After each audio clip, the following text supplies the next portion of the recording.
All right, let's talk about something real. If you're in GRC, you know that feeling at the start of the year. It can be a total uphill battle, right? Well, this explainer is all about being your guide, helping you shift from feeling overwhelmed to totally in control as we look ahead to 2026. Does that quote hit close to home? Yeah, I thought so. You've got new regulations popping up, cyber threats that are always evolving, and of course the constant audits. That list just never ever seems to get shorter. The pressure on GRC professionals today is just immense, and you can really feel that weight of responsibility just getting heavier. So that leads to the big question, right? In a year like 2026, how do you actually stay ahead of the curve instead of just feeling buried? And look, the answer isn't about working harder or doing more. It's about having a much smarter approach. We're going to map out a really clear path for you to not just manage, but to truly lead with confidence. Okay, first things first, let's just be honest about the challenge we're facing. The modern GRC landscape, man, it's this incredibly complex web of frameworks, risks, and demands from all sides. Getting through it successfully, it takes a lot more than just a checklist. It really takes a genuine strategy. And you know what? This right here is the biggest, most common trap we all fall into, especially when a new year kicks off.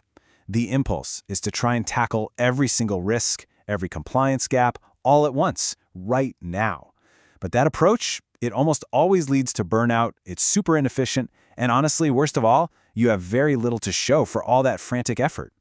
So that whole trying to do everything thing, it leads us directly to the single most important mindset shift you can make for 2026. We have got to move away from that do-it-all mentality and start focusing our precious energy on what truly, truly matters. So how do we actually do that? Okay, lean in for this one. Here's the single most actionable thing you can do to start the year off on the right foot. It is so simple, but it's incredibly powerful, and it brings clarity almost immediately. The number is 3. That's it, just 3. Instead of creating this laundry list of 20 different priorities, I want you to focus all of your team's energy for the first quarter on just 3 core objectives. Seriously, this forces you to be absolutely ruthless about what's important versus what's just noise. But, okay, how do you pick those 3? They can't just be random things you pull out of a hat. They have to be risk-based. I'm talking about addressing your biggest, scariest threats first.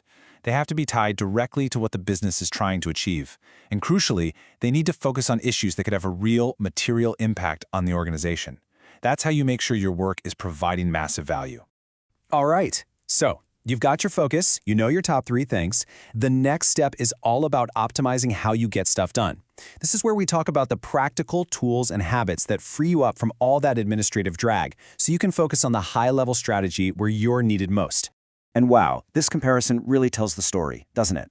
If you're still living in a world of spreadsheets, you are burning your time on manual, repetitive, soul-crushing tasks. The 2026 approach is all about leveraging technology. We're talking GRC platforms to automate evidence collection, to map controls across different frameworks, and to just get rid of all that duplicated work. The outcome? It's so simple. Less admin, more insight. You know, working smarter isn't just about tools. It also means learning smarter.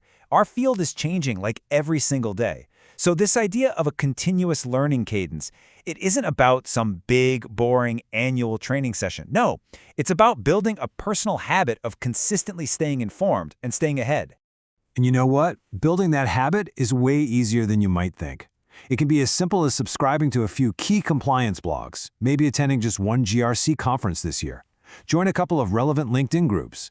But, and this part is absolutely key, you have to actually block out time on your calendar each month just for skill building. You could even pick one specific area, say AI governance, and just decide, you know what, this year, I'm going to become the go-to expert on that. Okay, so let's recap. Your priorities are set, your workflow is getting optimized, now you're in a position to do something really crucial. You can elevate the role of GRC from being seen as this cost center to being a strategic driver for the entire business. And it all comes down to communication. Seriously, we have to stop talking about compliance frameworks and start talking about business impact. You need to translate risk into the language your executives actually care about, things like revenue, reputation, and customer trust. Use simple visuals like dashboards and heat maps. Frame your work as strategic protection, not just some annoying mandate. And build allies. Get friends in finance and operations in legal. GRC becomes a team sport, not just your team's problem to solve. And look, I get it. This can sound like a massive undertaking, but here's the secret. You don't have to transform everything overnight. The most successful GRC programs are built on small, consistent wins. Those little wins compound over time into some serious, significant strength. So what does that actually look like day to day? Well, a small win could be as simple as implementing one new, really important control this quarter. That's it.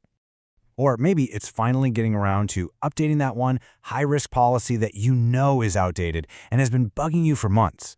Heck, it could even be something like launching a single targeted awareness campaign on phishing.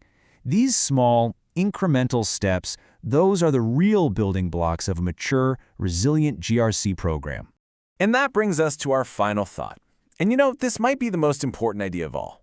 It's time to completely reframe our goal.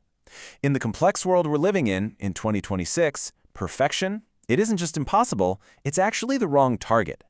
The real goal is resilience. Which kind of begs the question, what is all of this really about? If you strip away all the frameworks, the audits, the endless checklists, what is the ultimate purpose of the work that we do every single day?